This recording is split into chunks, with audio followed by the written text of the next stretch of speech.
Do you ever feel like your loving words are falling on deaf ears?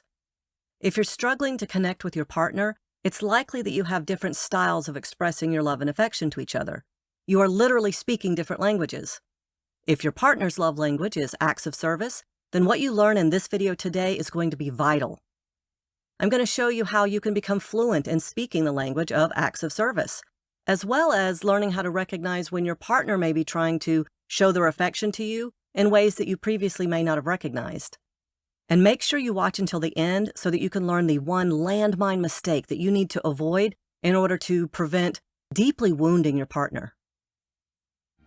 Hi, I'm Jennifer Jumis, a voiceover artist as well as a licensed clinical psychologist for almost 25 years. As much as we may love our partner, if we speak different love languages, then a lot can be lost in translation. As Gary Chapman explored in his book, The 5 Love Languages, there are distinct styles that we each prefer to express love and receive affection from our loved ones. Today I'm going to be talking about acts of service, which happens to be my primary love language. Actions speak louder than words is an old saying that really hits home if your love language is acts of service. If this is your partner's primary love language, it's all about expressing your love to them in ways that make their life easier and show that you really care about them through actions. To your partner, mowing the lawn, taking the trash out, or getting the car washed just might be the most romantic thing you can do. So if you're the one performing the acts of service, it's important to remember that it's a whole lot more than just crossing a task off a to-do list. It's more about the effort you're willing to put forth to make their life easier.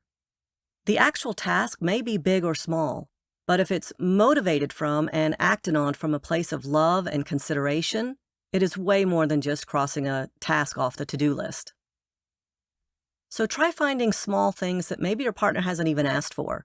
That'll let them know that you've really been paying attention and are looking for ways to implement it in your daily life. So if you're not big into doing chores, that's okay, get creative.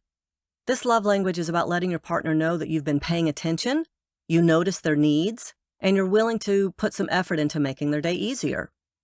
Maybe it's about planning a trip together when they're usually the ones who take care of those details. Or maybe reaching out to one of their friends and planning a birthday surprise for them. Or it could be taking and organizing all the photos from your last trip into a photo album for them. You know that's something that they've been meaning to do, but they haven't had the time to get around to do it. So the next step is also being able to recognize when your loved one is trying to show affection to you through acts of service that maybe you haven't really noticed. So the key here is trying to see beyond the task that was done and look for the underlying message of love and support they're trying to express. When they do something for you, it's because they're trying to let you know you matter to them and that it's worth them taking some time out of their day to do something for you. It could be something simple like they picked up your favorite food or soda at the grocery store without you asking. They're trying to let you know that they're thinking of you and wanting to support you. It's way more than just picking up something from the grocery store.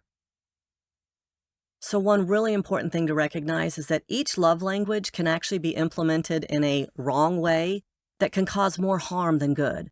So for acts of service, you want to make sure that you aren't doing things that make more work for your partner.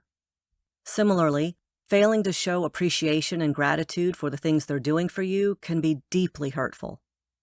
Since this is their primary way of showing love to you, it is especially hurtful if you overlook their hard work and efforts, or dismiss it as unimportant. Because they're so good at and willing to do things for you, make sure that you don't end up over-relying on them and putting extra tasks on their to-do list. Additionally, not following through on something you've agreed to do is deeply hurtful. When you offer or agree to do something, it's like an appetizer to a great meal. But then if you forget or fail to follow through, it's like you're leaving your loved one starving out in the desert.